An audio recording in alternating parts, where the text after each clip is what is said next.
Eu tenho uma tese aí, vocês me destruam, né? Que é o seguinte, que eu acho que nós sempre fomos autoritários, nós sempre fomos intolerantes, nós somos um país, enfim, formado na linguagem da escravidão e na linguagem colonial, nós somos uma colônia que depois se transformou numa monarquia, e eu acho que nós sempre fomos muito intolerantes, só que existia um momento que a nossa representação externa, e como nós gostávamos de nos representar, era como pessoas muito... Nisso. Nós acreditamos. Todo mundo sempre acreditou. Eu até ia te perguntar, porque hoje, né, esse livro sobre autoritarismo, se somos mais autoritários hoje, né? Eu acho que não. Você tá contando esse histórico de violência, de autoritarismo.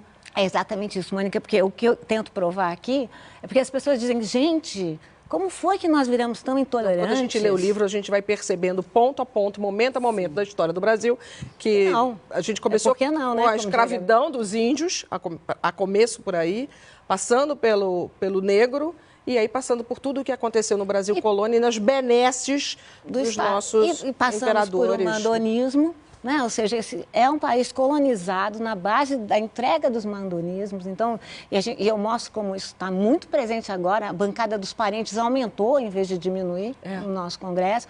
Foi na linguagem do patrimonialismo, que é quando a gente mistura esferas públicas com esferas privadas. Foi sempre assim. Né? O outro grande inimigo da República é a corrupção. Que também... É que a gente tem uma sensação hoje, né? Que esse homem cordial, que a gente sempre achou que fosse cordial... a gente tem uma sensação que hoje eles estão tirando as máscaras. Então, eu acho assim, tem um mal entendido com o Sérgio Buarque de Holanda. Eu ia te falar isso agora. Sobre isso. Quer falar? Complementa um pouco essa história que a Mônica falou, porque o Sérgio Buarque, me corrija, por favor, tá, se eu estiver errada, mas eu entendo no livro da interpretação dele de Homem Cordial, que, na verdade, ele fala que essa não distinção entre o público e o privado é uma característica desse homem cordial. Ele fala em cordial no sentido etimológico da palavra, né?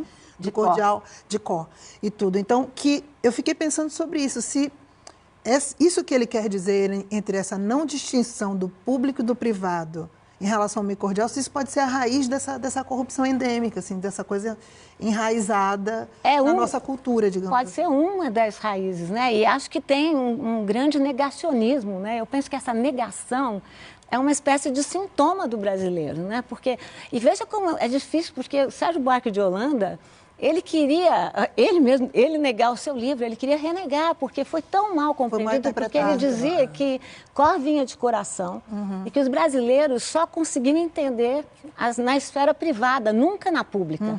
E a gente vive isso até agora, então aí você tem razão, porque a corrupção é um pouco esbarrar nesses limites, e é uma linguagem antiga.